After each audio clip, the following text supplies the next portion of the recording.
Muy bien, mis hermanos, Dios nos bendiga esta noche. Vamos a continuar con nuestro estudio del libro del doctor R.C. Sproul. Estamos en los últimos días.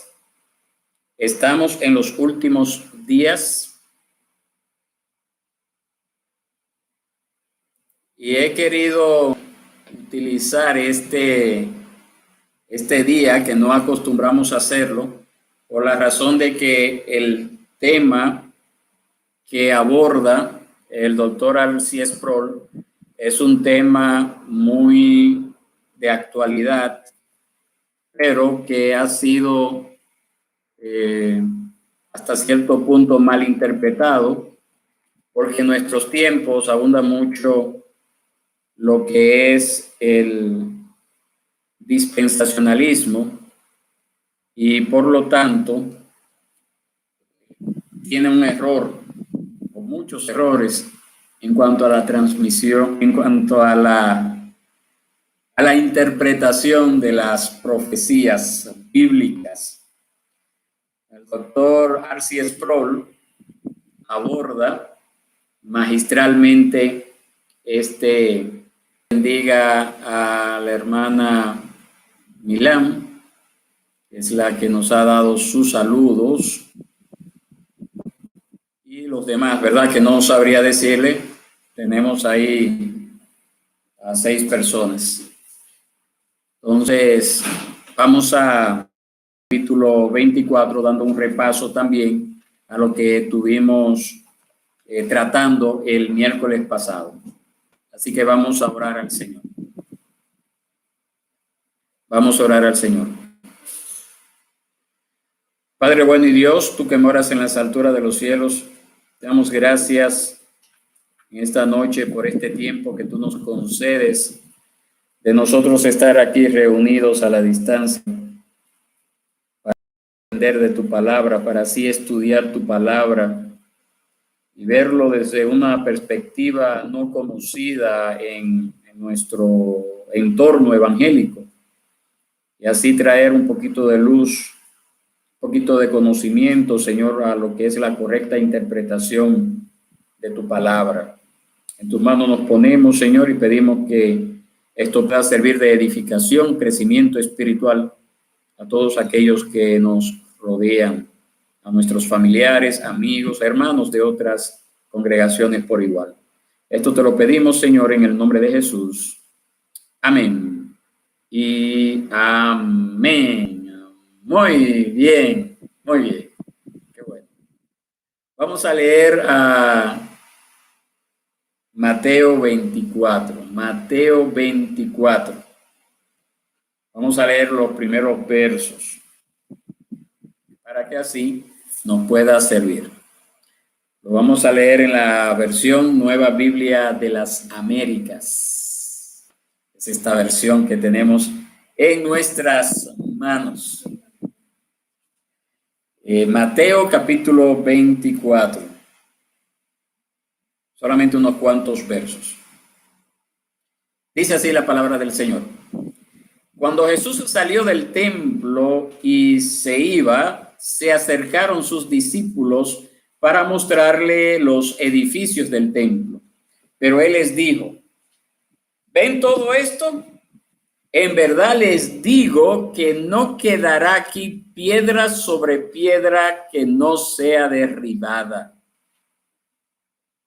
Estando Jesús sentado en el monte de los Olivos, se acercaron a él los discípulos en privado y le preguntaron, dinos, ¿cuándo sucederá esto? ¿Y cuál será la señal de tu venida y de la consumación de este siglo? Jesús les respondió, tengan cuidado de que nadie los vendrán en mi nombre diciendo, yo soy el Cristo, y engañarán a muchos. Ustedes van a oír de guerras y rumores de guerra. Cuidado, no se alarmen, porque es necesario que todo esto suceda, pero todavía no es el fin. porque se levantará nación contra nación y reino contra reino, y en diferentes lugares habrá hambre y terremotos. Pero todo eso es solo el comienzo de dolores. Entonces los entregarán a tribulación y los matarán, y serán odiados de todas las naciones por causa de mi nombre. Muchos se apartarán de la fe entonces y se traicionarán unos a otros, y unos a otros se odiarán. Se levantarán muchos falsos profetas y a muchos se engañarán. Y debido al aumento de la iniquidad, el amor de muchos se enfriará. Pero el que persevere hasta el fin, ese será salvo. Y este evangelio del reino se predicará en todo el mundo como testimonio a todas las naciones, y entonces vendrá el fin. Vamos a dejarlo hasta ahí la lectura, pero posiblemente también abarquemos parte de otros versos que están más adelante aquí en Mateo 24. Entonces, el miércoles pasado nosotros comenzamos hablando acerca de cuando, una pregunta, si estábamos en los últimos tiempos. Y la respuesta unánime fue que sí, que estamos en los últimos tiempos. Pero también estamos haciendo otra pregunta. ¿Cuándo comenzaron los últimos tiempos? Y Esmirna y Rachel, que están aquí como oyentes y observadoras visibles, ¿verdad? Y también Wendy, nos decían que los últimos tiempos comenzaron en el momento en que Cristo se manifestó aquí en la tierra, el momento en el cual Él se encarnó, tomó forma humana, ¿verdad? Por obra y gracia del Espíritu Santo, se encarnó en la Virgen en aquel momento, María. Entonces, ahí decíamos que desde ese momento ya nosotros estábamos viviendo los últimos tiempos. Los últimos tiempos comenzaron en ese tiempo. Es decir, que nosotros tenemos 2000 años viviendo los últimos tiempos. Y no sabemos cuánto tiempo nos va a quedar.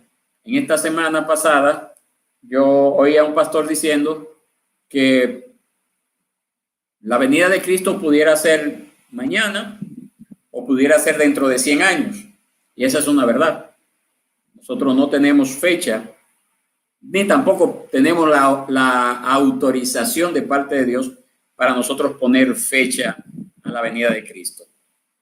Entonces, cuando nosotros comenzamos a leer o a estudiar, mejor dicho, a Mateo 24, observamos que estas señales antes del fin, que así mismo lleva por título nuestras Biblias, están basadas en unas preguntas que le hicieron los apóstoles a Jesús.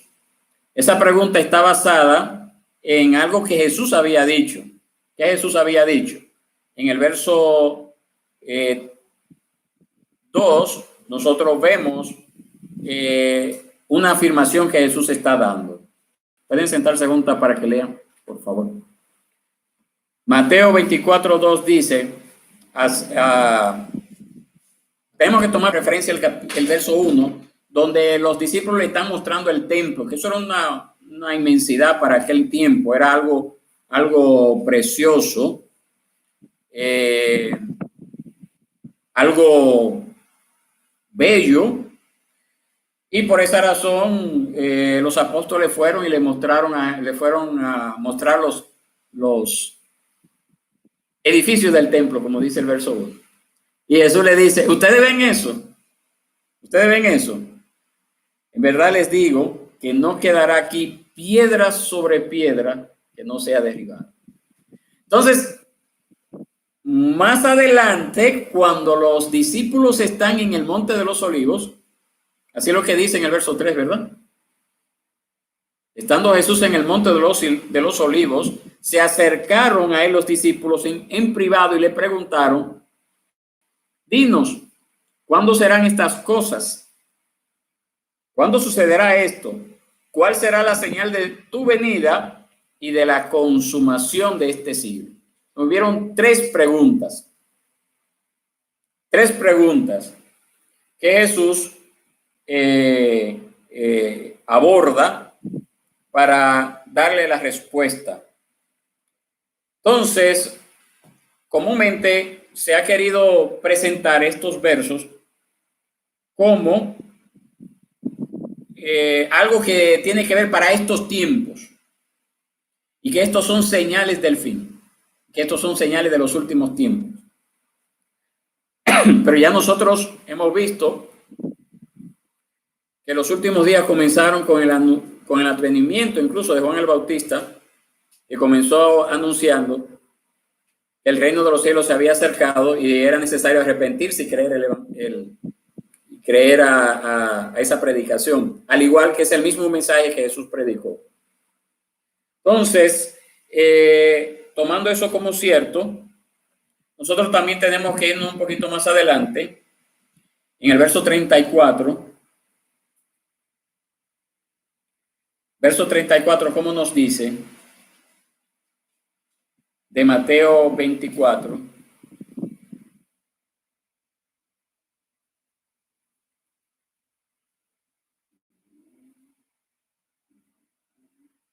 Verso 34.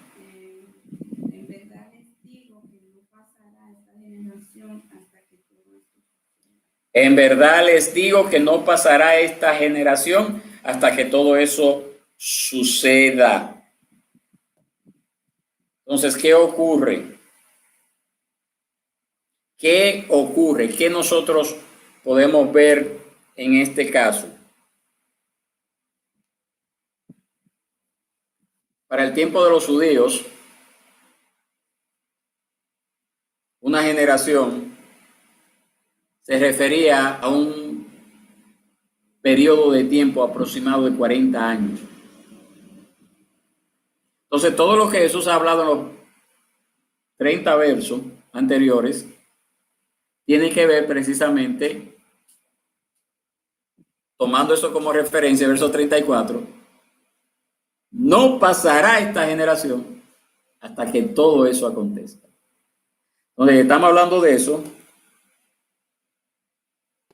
Nosotros tenemos que concluir una de dos cosas. O Jesús es un falso profeta, o está en la razón, pero habla mentira. ¿Verdad? Porque si él acaba de decir que no pasará esta generación hasta que todo esto acontezca, y una generación son 40 años. Yo me acuerdo que en los tiempos que yo me convertí, hubo un predicador que yo lo vi y lo oí con mis propios ojos, que decía que una generación era 2000 años. Ustedes saben por qué él decía que una generación era 2000 años. Para tratar de encasillar que la venida de Cristo iba a ser en el año 2000.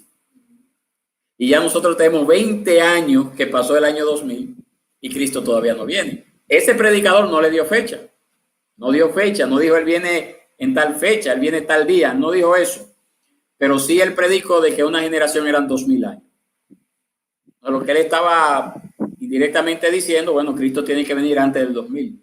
Antes del 2000 nos vamos para el cielo. Y eso no ocurrió.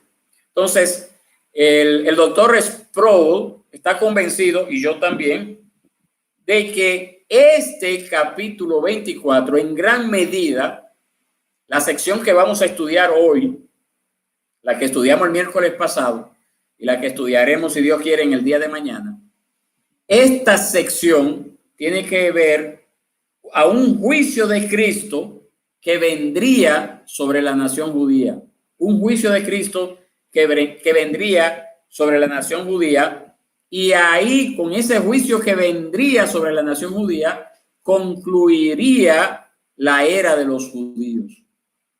Y la era de los judíos, esa era judía, concluyó con la destrucción del templo de Jerusalén y la misma ciudad y la dispersión de todos los judíos, y esa destrucción de Jerusalén y de su templo detonó el comienzo del periodo que se conoce como el tiempo de los gentiles.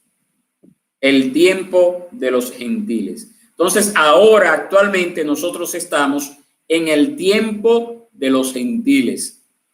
En el tiempo de los gentiles.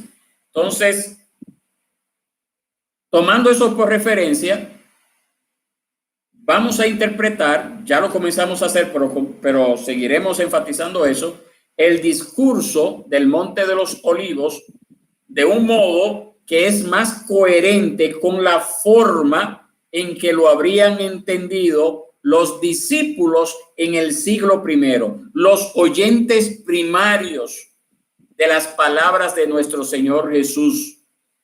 Cuando le preguntaron a Jesús cuándo ocurrirían estas cosas, él responde: yo no puedo decirles la hora ni el día, pero puedo decirles con absoluta certeza que esta generación no pasará antes que acontezcan todas estas cosas.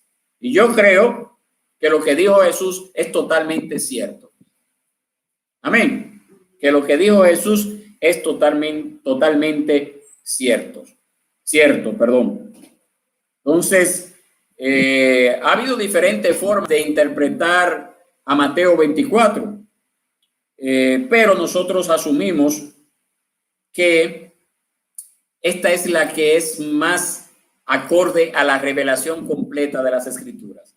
Esta es la que más sigue una correcta interpretación sin tratar de forzar el texto bíblico. Eso es lo que ocurre muchas veces cuando se le da otro tipo de interpretación. Entonces, estos versos de Mateo 24 está hablando especialmente de un juicio que vino sobre la nación de Israel en el año 70 después de Cristo.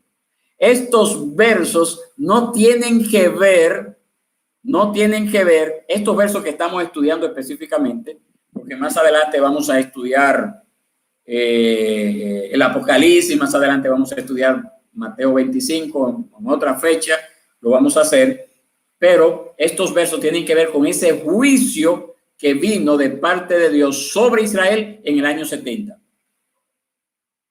Amén. Entonces, digan amén las que están aquí. Amén. Entonces, estos juicios no tienen que ver con el fin del siglo, con el fin de los tiempos. Entonces, normalmente cuando decimos el fin de un siglo, aquí en este caso particular, nos referimos a una edad en particular definida por ciertas características. Por ejemplo, tenemos el caso de cuando hablamos de la edad de hierro, la edad de bronce, eso se habla en historia, o la edad de hielo. ¿Ustedes han hablado de eso? No, en la escuela no. Oh, bueno, pues vamos a tener entonces que volver a revisar el currículum del Colegio de la Gemela. Entonces, el currículum. Muy bien, gracias por la corrección. Entonces, muchos creemos que este pasaje está haciendo una distinción entre la edad de los judíos y la edad de los gentiles, como le dije hace un ratito. Por esa razón, Jesús le está hablando, le está haciendo advertencia a la nación, a los seguidores, a sus discípulos, a los discípulos de ese primer siglo, diciéndoles qué hacer cuando vieran los ejércitos alrededor de Jerusalén. Y ese consejo que él les da, eso hablábamos el miércoles pasado, ese consejo que él les da a sus discípulos es totalmente contrario a la lógica de la reacción típica ante un ejército invasor o un sitio militar. En aquel entonces, las ciudades estaban amuralladas y vivía gente dentro y fuera de la ciudad. Vivían dentro de las murallas generalmente las personas de cierta clase social, y en las periferias de las ciudades vivían los campesinos. Entonces, la costumbre era que cuando venía un ejército invasor contra la ciudad, todos los que vivían en la periferia se resguardaban dentro de las murallas de la ciudad para protegerse. Entonces, en ese momento en que Jesús pronunció esas palabras, los muros de Jerusalén, según algunos historiadores, medían 45 metros. Era algo, ¿cómo diríamos? Fenomenal, algo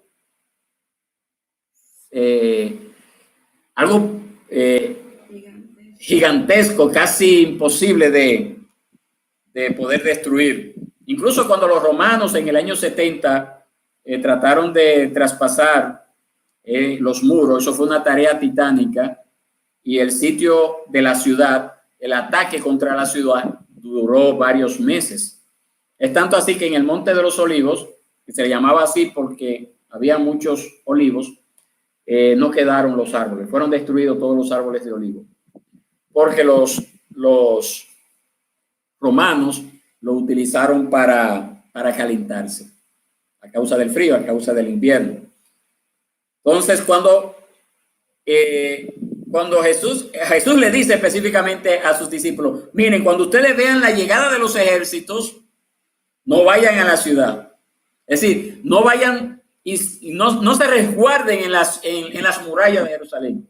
Al contrario, vayan al desierto, vayan a las montañas, vayan a cualquier lugar excepto a Jerusalén, porque en Jerusalén ustedes no hallarán seguridad, solo destrucción.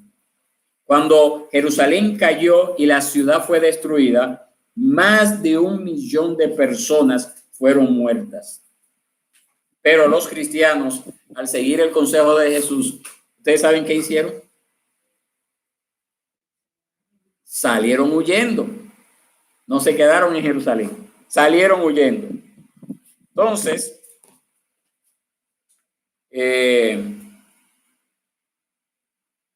todo eso ocurrió en el año 70 después de Cristo. Ese discurso en el Monte de los Olivos, cuando Jesús habló del fin del siglo, no se refería al fin del mundo, sino al fin de la era judía. Cuando cayó Jerusalén, concluyó la edad de los judíos, que se había extendido desde el año 70, desde Abraham hasta el año 70 después de Cristo. Y a partir del año 70 después de Cristo comenzó la edad de ¿quiénes? De los gentiles. La edad o el tiempo de los gentiles. Entonces, por esa razón, Jesús hizo algunas advertencias. Él no quería que ellos se engañaran pensando que el fin ya había llegado, cuando no era así. Así que dio una lista de lo que nosotros podemos llamar señales de los tiempos. Señales de los tiempos. La mayoría de los evangélicos creen que Jesús estaba describiendo en este capítulo 24 de Mateo las señales que vendrán justo antes de la consumación final de su reino, justo antes de que Él venga. Entonces, tenemos una tendencia a poner mucha atención a los hechos actuales, si haciéndonos la pregunta si esos hechos actuales que nosotros estamos viendo presentan alguna prueba de que estamos en los últimos tiempos. Pero si miramos atentamente este pasaje de Mateo 24, estos primeros versos, nosotros vamos a descubrir que Jesús no está hablando de las señales que gatillan el final de los tiempos, sino las señales que debían suceder antes de la destrucción de Jerusalén. Entonces, este capítulo, estos versos, estamos estudiándolos por detalle, tienen que ver con esas señales que habrían de acontecer antes de que Jerusalén se destruyera, fuera destruida. Eso es lo que nosotros vemos desde los versos 5 al 8. Preste atención. Dice así: porque muchos vendrán en mi nombre y dirán, yo soy el Cristo, y engañarán a muchos. Ustedes oirán hablar de guerra y de rumores de guerra, pero no se angustien, porque es necesario que todo esto suceda, pero aún no será el fin. Porque se levantará nación contra nación y reino contra reino, y habrá hambre y terremotos en distintos lugares. Todo esto será solo el comienzo de los dolores. Tenemos que reflexionar sobre esas señales. ¿Cuáles son? Personas pretendiendo ser el Cristo. ¿Qué más? Falsos profetas, ¿verdad? Guerras y rumores de guerra. Hambres, pestilencias, terremotos. ¿De qué manera eso pueden ser señales cuando siempre ha habido rumores y guerras y rumores de guerra? ¿Cuándo no ha habido terremotos? ¿Cuándo no ha habido hambre? Además, siempre ha habido falsos profetas y falsos cristos. Y entonces, si estas cosas han estado siempre con nosotros, ¿en qué sentido podrían ser esas señales? Para que estas cosas pudieran ser señales, tendrían que suceder de una forma significativa en un periodo significativo. Y ese es precisamente el sentido de la palabra significativo. Es algo que tiene valor de signo. Usted dirá, bueno, pero entonces eso ocurrió en el tiempo de Jesús, en el año 70, cuando ocurrió la destrucción de Jerusalén. Hay un historiador judío no cristiano, pero que aporta muchas verdades acerca del contexto cultural e histórico de Israel de aquel entonces. Ese historiador se llama Josefo. Y ese historiador escribió mucho acerca de esas señales que mencionó Jesús. Él escribió acerca de los numerosos falsos profetas entre los judíos, de los cuales muchos pretendían ser el Mesías en ese entonces. Él también reportó 4 severas hambrunas entre el año 41 y el año 50 después de Cristo, en las cuales también mucha gente murió de hambre. ¿En qué año fue eso? 41 al 50 después de Cristo. Él informa, Josefo, él informa sobre 2 grandes terremotos. Uno durante el reinado del emperador Calígula y el segundo durante el reinado del emperador Claudio. Y luego vino Nerón, quien dio inicio a una gran persecución en contra de los cristianos. Y Jesús alude a eso. Versos 9 y 10. Jesús alude a eso. ¿Usted lo puede leer conmigo? Oiga cómo dice. Versos 9 y 10. Entonces los entregarán a tribulación y los matarán y serán odiados de todas las naciones por causa de mi nombre. Muchos se apartarán de la fe entonces y se traicionarán unos a otros y unos a otros se odiarán. Jesús dice que sus seguidores serán perseguidos, muertos y se traicionarán entre sí. Eso también ocurrió bajo el reinado de Calígula y bajo el reinado de Nerón. En la historia está registrado un gran incendio que hubo en Roma, la capital del imperio, que destruyó prácticamente a Roma. Según los historiadores, ese gran incendio fue iniciado por Nerón, pero con el fin de evadir la culpa, Nerón acusó a los cristianos de encender el fuego y eso desencadenó una gran persecución contra los cristianos. Incluso él usaba a los cristianos como antorchas humanas en las calles. Le prendía fuego y utilizaba para alumbrarse. Y en su demencia desató una terrible persecución contra los judíos, especialmente los que estaban en Roma también. Entonces él mató a muchos de los líderes cristianos, incluyendo al apóstol Pedro y al apóstol Pablo. Murieron bajo la persecución de Nerón. Entonces, eso fue el cumplimiento de lo que Jesús dijo a sus discípulos en estos versos. Ese fue el cumplimiento de lo que Jesús dijo. Jesús demostró que estaba en lo cierto. Todo lo que él dijo que sucedería realmente aconteció. Y sucedió de una forma significativa para las personas a las que Jesús hizo esas advertencias. Para esos discípulos que estaban ahí. Para los que lo oyeron, para los que lo vieron a Jesús hablando.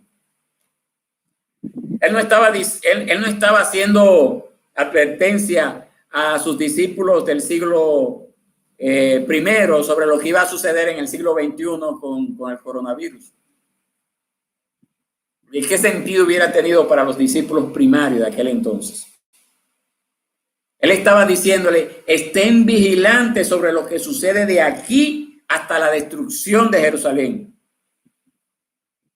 Estén vigilantes. Pero él tenía mucho más que decir, incluyendo la advertencia sobre la aparición de la abominación desoladora.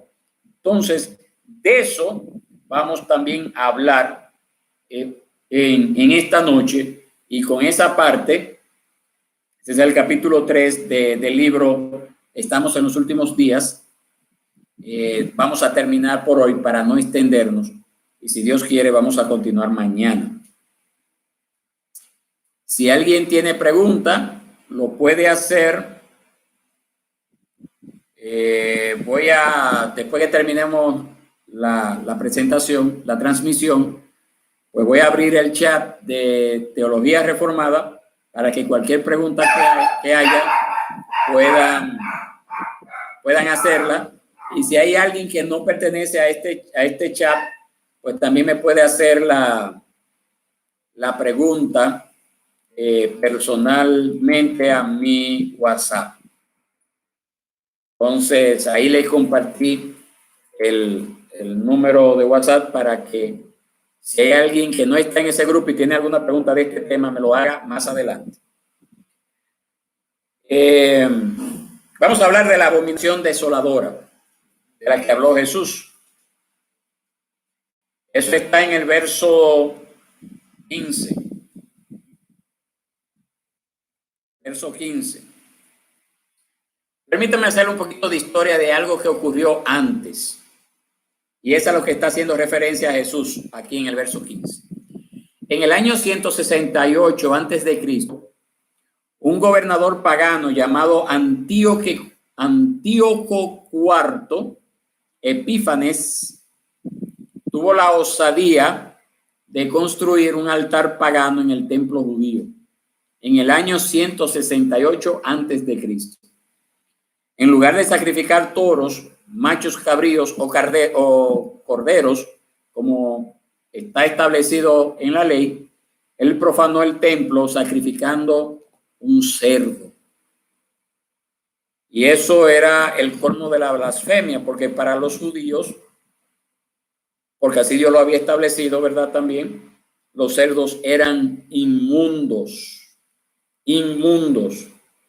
Entonces, este sacrilegio del templo provocó una rebelión que es conocida como la rebelión de los macabeos, porque fue encabezada por un hombre, una familia, se le llamaba los macabeos. Entre ellos había un Judas Macabeo.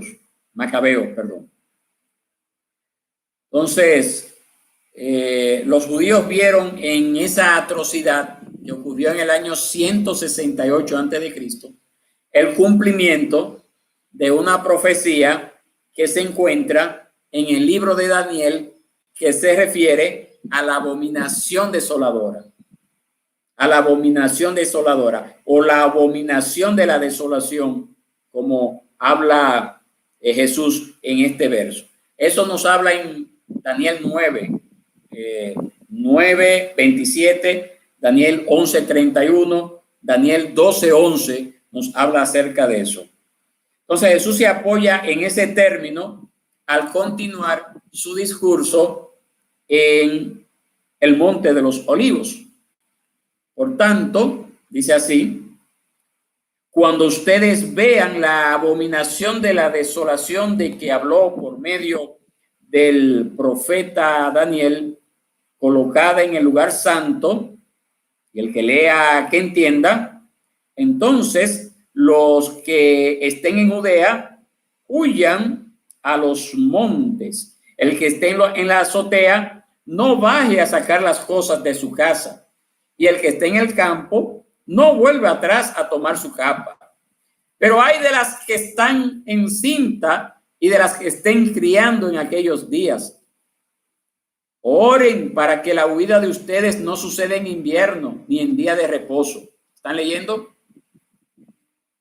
Porque habrá entonces una gran tribulación, tal como no ha acontecido desde el principio del mundo hasta ahora, ni acontecerá jamás. Y si aquellos días no fueran acortados, nadie se salvaría.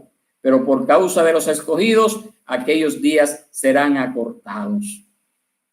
Entonces, si alguien les dice, miren, aquí está el Cristo, o allí está, no lo crean, porque se levantarán falsos cristos y falsos profetas y mostrarán grandes señales y prodigios para así engañar, de ser posible, aún a los escogidos.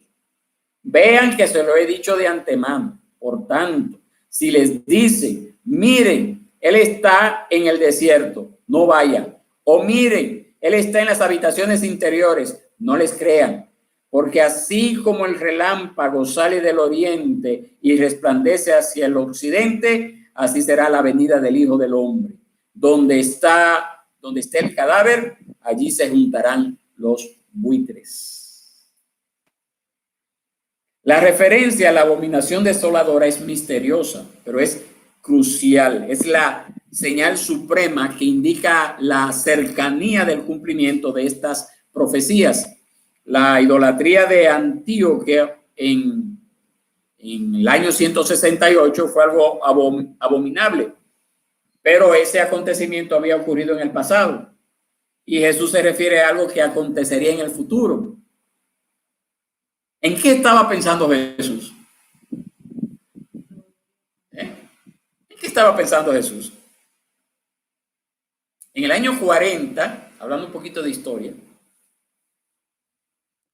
en el año 40, el emperador Calígula ordenó que se construyera una estatua en su honor, con su imagen, y fuese puesta dentro del templo judío.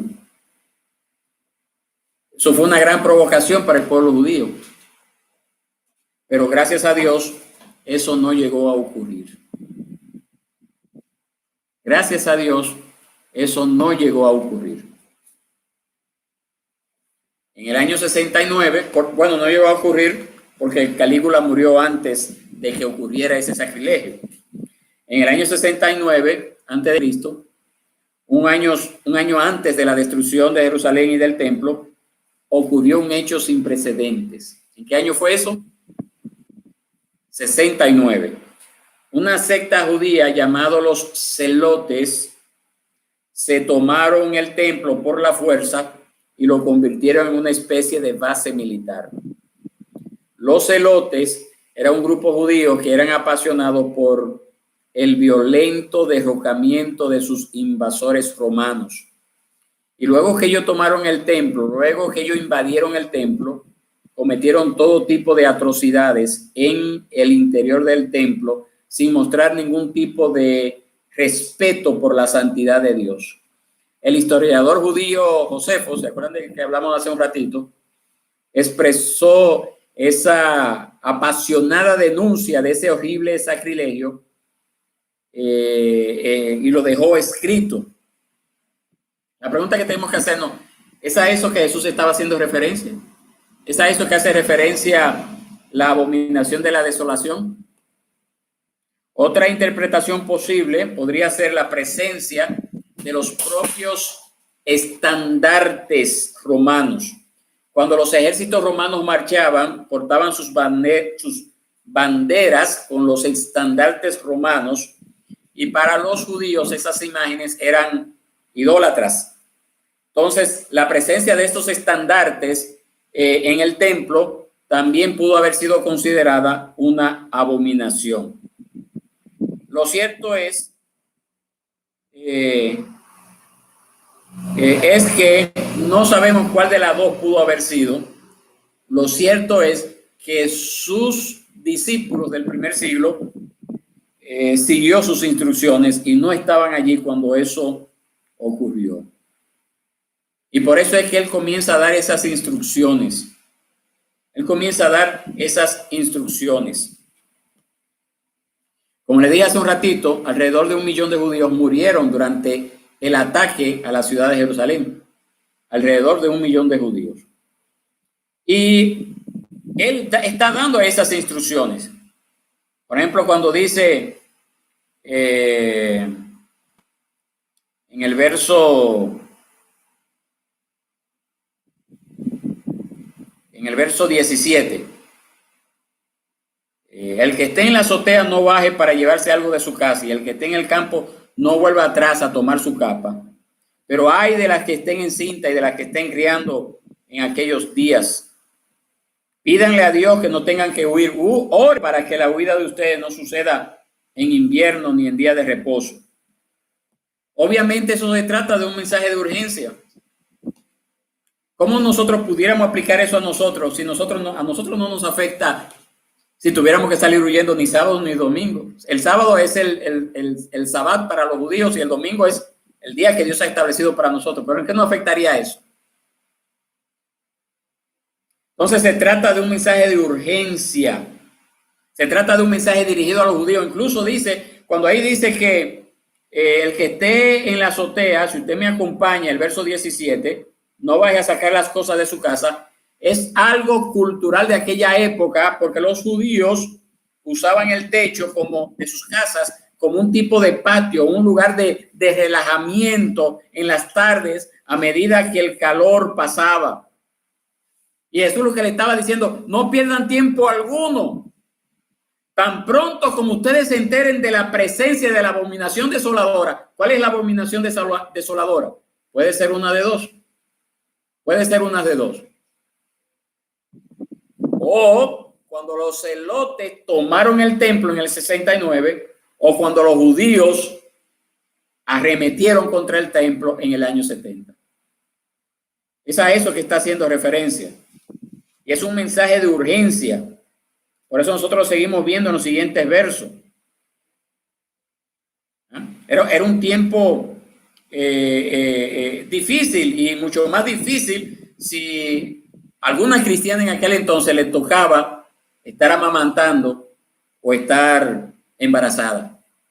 Imagínense usted, una mujer embarazada que tiene que salir huyendo. Y el invierno es una de las estaciones más difíciles para sobrevivir en la intemperie. Entonces, por esa razón, Jesús le está diciendo a sus discípulos que oren para que esas cosas no ocurran en un momento inoportuno, de modo que nada impida su escape. Entonces, él continúa hablando, los versos 21 y 22. Él dice, porque habrá entonces una gran tribulación, tal como no ha acontecido desde el principio del mundo hasta ahora, ni acontecerá jamás. Y si aquellos días no fueran acortados, nadie se salvaría, pero por causa de los escogidos, aquellos días serán acortados. Josefo registra el hecho de que la turbulencia política en Roma, en efecto, acortó el destructivo sitio, lo que permitió más sobrevivientes de lo que normalmente se habría esperado. El ataque, el asedio a la ciudad de Jerusalén. Y a partir de lo que conocemos acerca de ese periodo, parece claro que Jesús estaba hablando de un suceso, vuelvo y repito, en el futuro cercano para su audiencia original. No es algo que ocurriría siglos más tarde. Siglos más tarde. Jesús dice en el verso 23 y 24, seguimos leyendo. Entonces, si alguien les dice, miren, aquí está el Cristo, allí está, no lo crean, porque se levantarán falsos cristos y falsos profetas y mostrarán grandes señales y prodigios para así engañar, de ser posible, aún a los escogidos.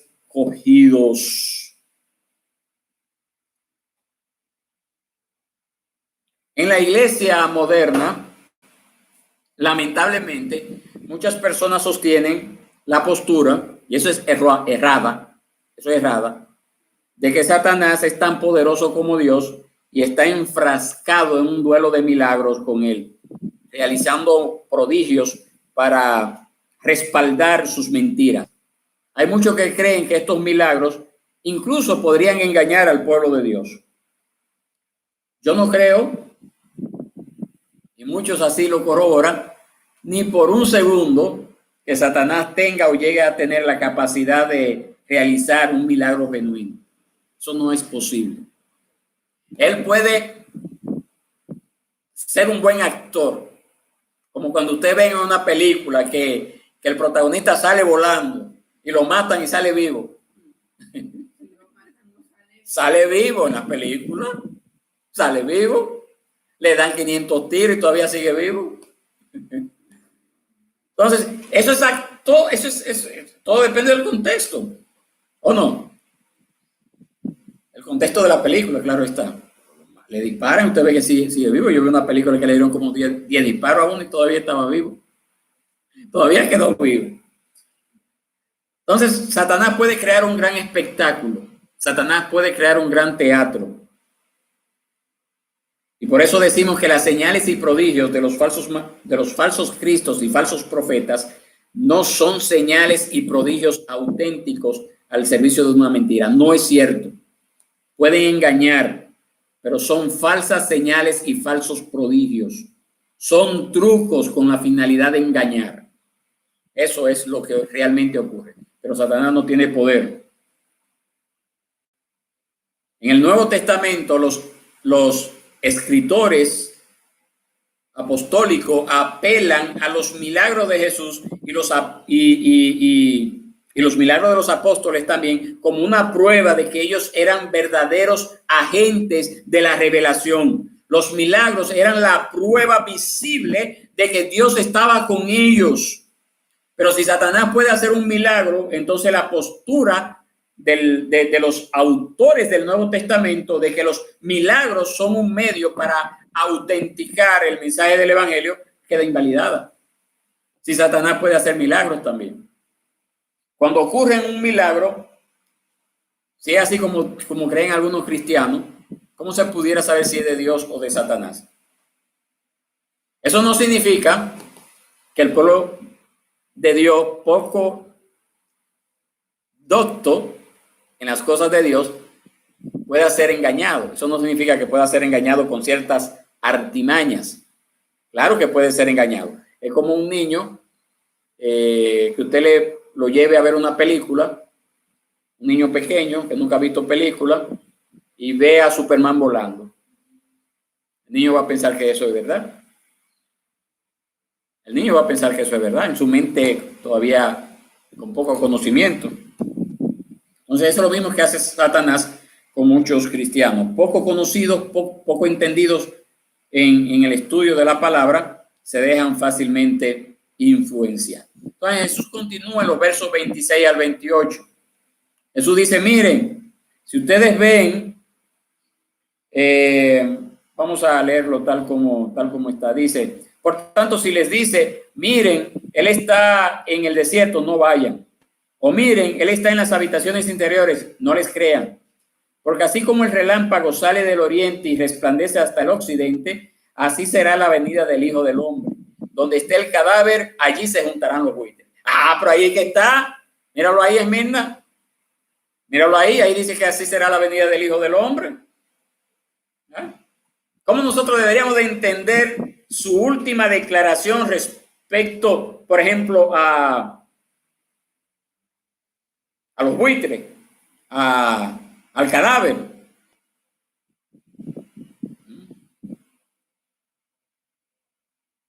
O cuando dice que Jesús va a aparecer en ese momento de juicio catastrófico, que será como un relámpago. ¿El relámpago cómo es? Es algo que destella rápidamente, ¿verdad que sí? Instantáneamente cruza el cielo. Ni siquiera queda tiempo para medir cuánto dura. ¿Es así? Los relámpagos. Bien. Nosotros debemos de entender que las imágenes apocalípticas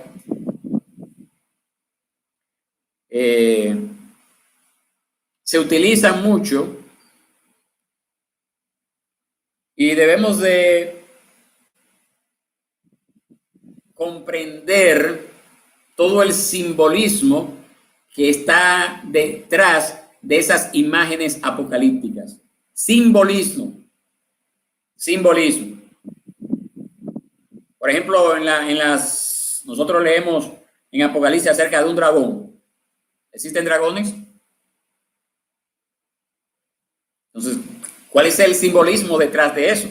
Si no existen los dragones, ¿cuál es el simbolismo? Hay algunos evangélicos que quieren entonces, no me acuerdo cuál es el punto ahora mismo, pero yo he visto, he leído y he escuchado algunos evangélicos que quieren forzar algunas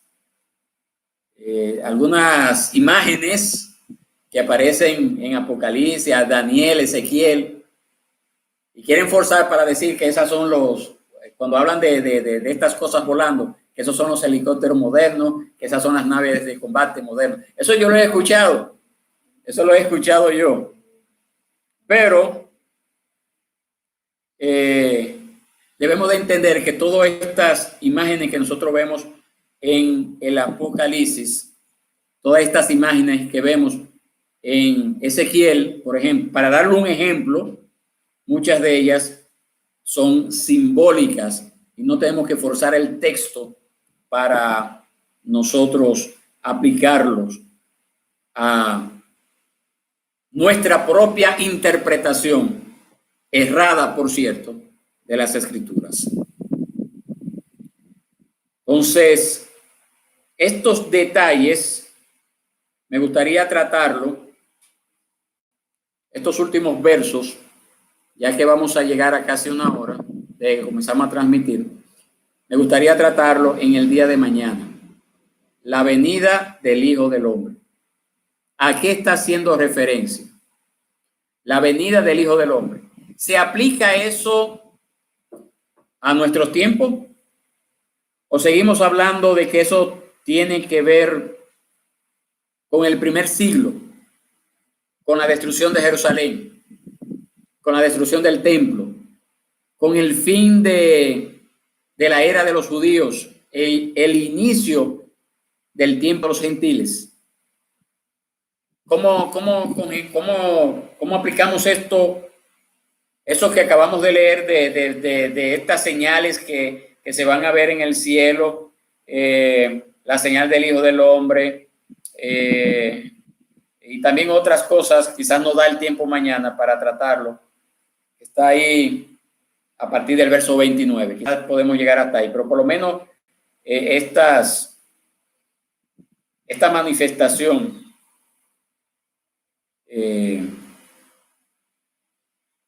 estas señales de la venida del Hijo del Hombre.